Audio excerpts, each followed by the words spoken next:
നീ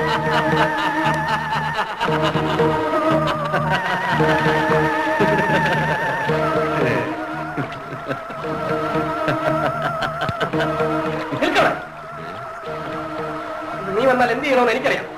ഇത് കണ്ടോ, കുരിശ് കുരിശ് കുരിശ് കുരിശ് കണ്ടാൽ നീ എന്റെ അപ്പം പ്രേതം നിൽക്കുമെന്ന് എനിക്കറിയാം. മനസ്സിലായില്ല. മനസ്സിലായില്ലേ? മനസ്സിലാവുമെങ്കിൽ ഇടയ്ക്കൊക്കെ സിനിമ കാണണം. ഡ്രാക്കുള കണ്ടിട്ടില്ലേ? എക്സോർസിസ്റ്റ്, ഭയമാണ് തമ്പാൻ. കുരിശ് കണ്ടാൽ പ്രേതങ്ങൾ പറവറക്കും. അതാ നിയമം. അത് ക്രിസ്ത്യൻ പ്രേതം, ഇത് ഹിന്ദുവാണ്, വിശാല ഹിന്ദു.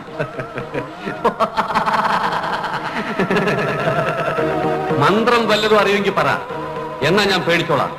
അറിയോ? എന്നാ പോയിക്കോ, ഞാനും പോകുന്നു.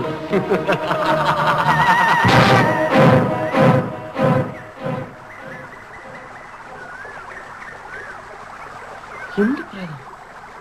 പ്രേതങ്ങൾക്കുണ്ടോ ജാതി മതം?